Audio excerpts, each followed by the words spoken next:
We are at Catherine's Pet Parlor in Oakville, I want to say.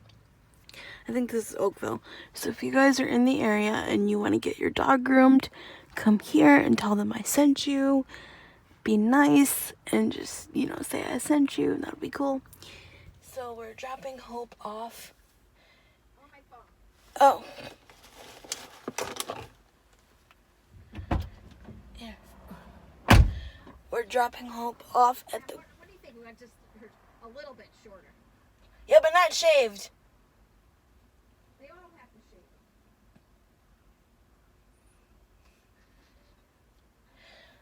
I don't think they have to shave. Anyway, whatever. I don't know. I just want like a puppy cut. Like, I want to get her to the point where she can have like a puppy cut every couple of months. Anyway, but we're dropping Hope off because this is where we won the gift card for that fundraiser. And yeah. So she's probably either going to get a bath or a grooming or both, or I don't know. Anyway, now we're going to go to Marshall's or something and look around because a lot of people said they have good deals on like treats and stuff. Not that Hope needs any more treats because we actually have a stock up pile in my room, or my mom's room, but like my mom's room, but which I'll show you guys one of these days when I get in there. It's like pretty big because my sister-in-law sent me some treats too, and like she always gets good deals on treats and stuff, so when she buys bulk she sends them my way. And yeah, so we're gonna go to Marshall's, see what we find, and yeah, I didn't bring my wallet, so I'll have to pay my mom back later, but that's no big deal. Hopefully I'll either get a coffee or a Starbucks today, maybe both, I don't know.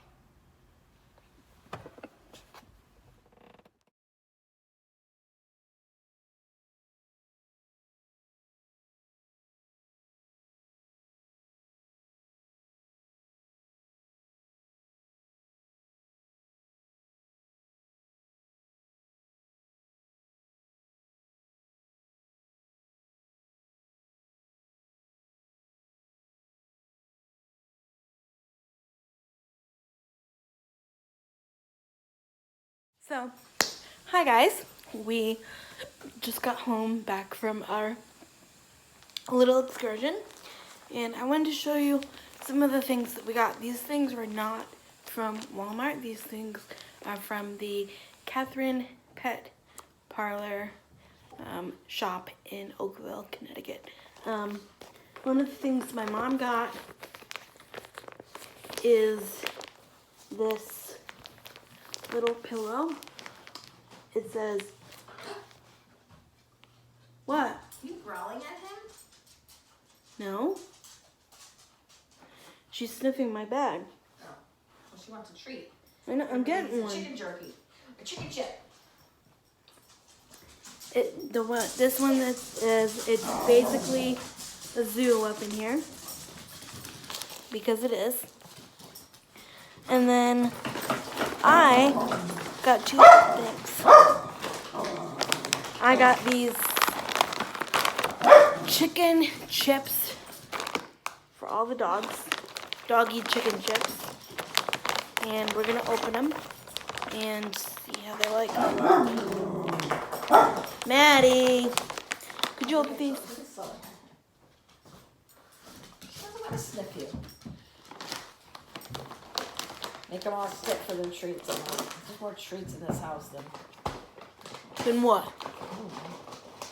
These look like choking hazards. Sit. One for you. Sit. One for you. Sully, sit.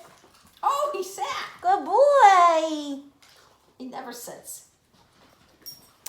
And then, a special treat for Hope for being a good girl lately is we got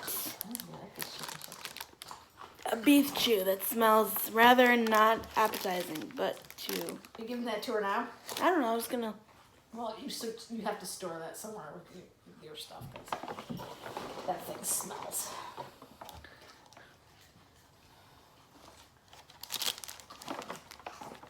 Oh my God, I love these, Abby.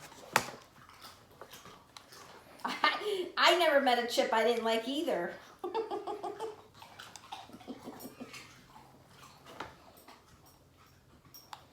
Hope you want this. All right, one more each, and then I put it on the way.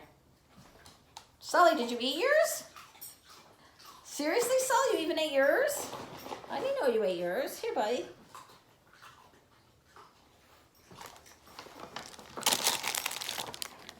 So, hi guys. I think... Oof. That would have been bad if it was full. I think the last thing that I videoed was showing what we got from the pet store and Hope eating her little treat from the pet store.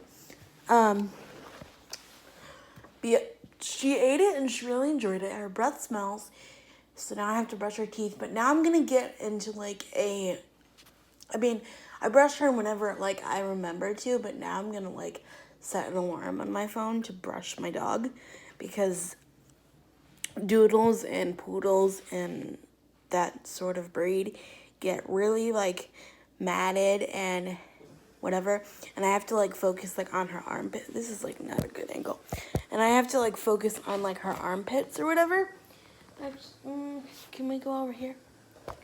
I have to focus on her armpits because the groomer asked me. She goes, "Oh, does she wear well, not like a vest, but because she wears a vest, but that's her chest and her girth, her belly." But she asked me. She goes, "Does she wear a harness when she goes for a walk?" And she does. She wears a Y front harness to go for a walk. Because she's a little bit of a leash puller, not all the time, but if she sees a squirrel or another dog or whatever, she gets uber excited. That's a little better lighting and a little better angle. She gets uber excited, so she just needs to learn to calm down, and I think she will with age and stuff and training and whatever. And so but I was like, "Yeah, why?" And she goes, "Oh, because you could see on her chest and her armpits that there was a few little mats." And I was like, "Oh." I was like, "Yeah, I guess I need to brush there and whatever." So I need to find that. But then I'm also gonna brush her teeth more. I get her things to chew on that brush her teeth, and I give her bones and whatever, but she needs a good teeth brushing too. It's important to take care of your dogs, especially as service dog in training. Not only do I want her to be desensitized to things, because I don't want to be that one when we go to the vet with the dog that's freaking out and whatever, because that would be kind of embarrassing, because that's kind of what happens with my other two dogs, because the other two are just pets, but yeah, but it's just been kind of a chill day. It's been a chill, I don't know, it's been rainy the last couple days, so it makes you not want to do anything. And I have horse therapy this week, and I was supposed to have regular talk therapy, but my counselor is in Disney right now for the Mickey Not So Scary Halloween party, so I'm not gonna have that, which is fine. But I don't know.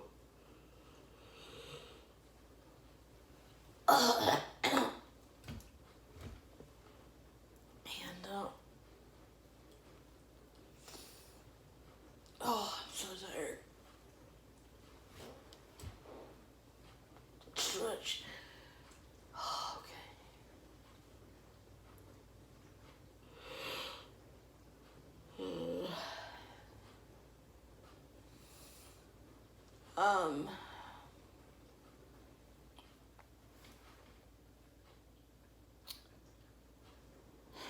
was I gonna say?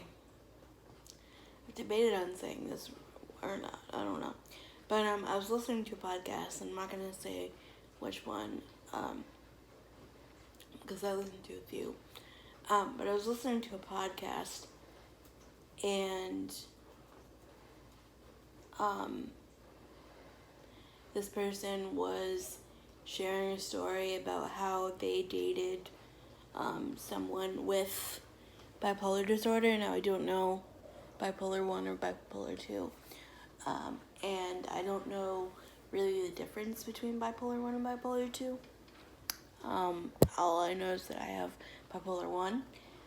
And this person was talking about how, like, the person that they dated used to get, like, violent with them. And how, like, they used to just be, like, an angry person in general. And, like, how, that they, like, assaulted them one time or something. And I'm sure they didn't mean it, but, like, I was, kind of, worried that they were thinking that, like, which I'm sure they don't, because they're a smart individual, but I was kind of thinking that they were thinking that all bipolar people were like that, and I certainly hope not, because, no. I wasn't violent towards anyone. I was more self-injurious and, like, not wanting to be violent towards myself, but I guess if I had to put myself in a category between violent between other people and violent between myself, I'd pick, like, myself being violent towards me when I had my episode. Like, just self-injurious, like, thoughts or whatever that, like, weren't my own thoughts, but, you know. Anyway, but yeah, I don't know, I guess when, like, people talk about certain things about, like, bipolar, or they use the word, like, Manic Monday, and, like, I mean, I know that's in a song somewhere, like a rock song or something, but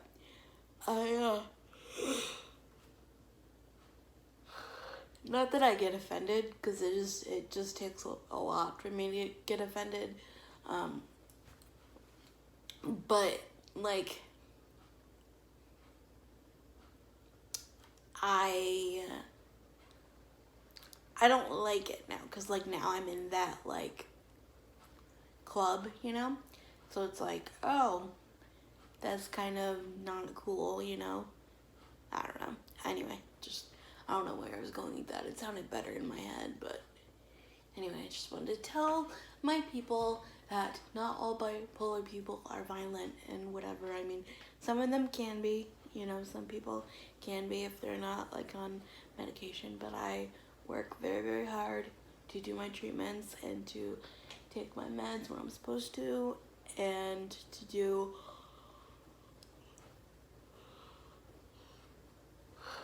all the right things that I'm supposed to do. And, like, that includes, like, getting blood work every couple of months to check your levels, because some of these meds that I'm on affect different parts of the body, like your liver or your sugar, or, like, A1C or whatever. So, yeah, I don't know. But, I don't know.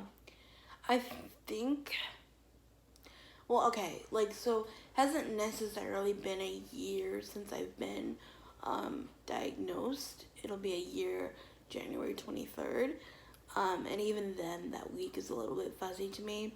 And, like, even, I was talking to my mom, like, even, like, my birthday is, like, fuzzy to me, like, memory-wise. Like, I was really struggling up until that point. Like, I think it was only, like, 3 or 4 months ago that I really started to be, like, okay. And if I'm being honest, I think it was just, like, this fall that I started to feel like I'm like, oh, I'm okay, like, you know, whatever, like, you know. But I think what I want to do is, like, do, like, a 1 year later video.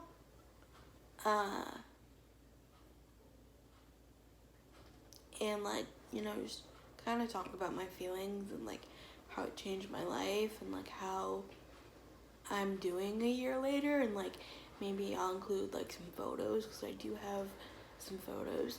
I'm not gonna include like the postings of what I posted, but I do have some photos and video from in the hospital that I've never showed anyone, not even like my friends or anything. So yeah.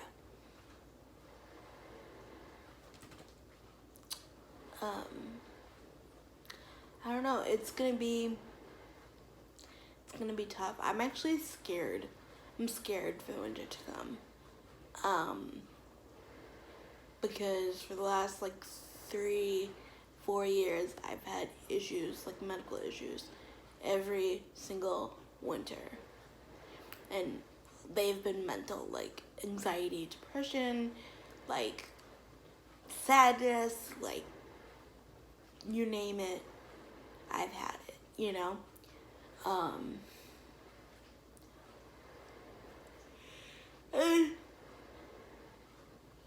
I don't know, I think this year will be different because like I have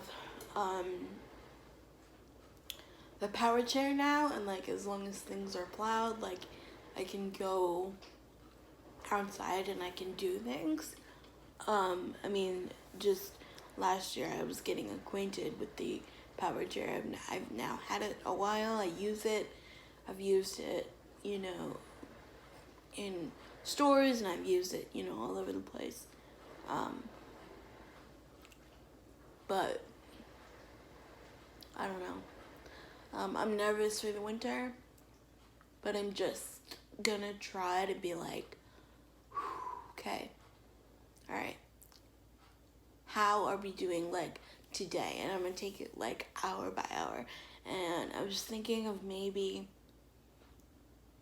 getting another journal, either like on Amazon or somewhere cheap, like just a cheap journal, to track like moods through the winter and like how I'm feeling and like whatever. And so my last psychiatrist visit, she was like, oh, so can we like move it out a little bit farther? Like, do you think you're stable? Because like I've been going like every couple weeks because like, you know, you need to get stable and whatever. And I was like, yeah, sure, I just want to see you like before like Christmas and like the holidays, because like that's like where my issues have come from, and like I don't know like how I'm gonna deal with this, and like I don't know. So I'm really nervous, but I'm trying to ask as many people that I know for like a list of like coping skills. So if you guys have like your go-to like coping skills when you have like anxiety or depression, or you're just sad about things, or you're not having the greatest day and you're angry, or you're just like upset at the world or whatever, like if you have your go-to list of coping skills, I'd love to hear it, because like I've literally asked my therapist, I'm like, well, what are some things that I can do? Like, you know, is it watching The Office? Is it watching YouTube? Is it watching TV? Is it, you know, playing with my dog? And they're like, well, you need to learn that for yourself. And I'm like, well, clearly I'm here because I haven't learned healthy coping skills, you know what I mean? So like I need some, you know, I don't know. But if you have your go-to ones that you like, please let me know down in the comments below. And this has been a long spiel, so I'm gonna go. But thank you so much for watching, and I'll see you next time. Bye-bye.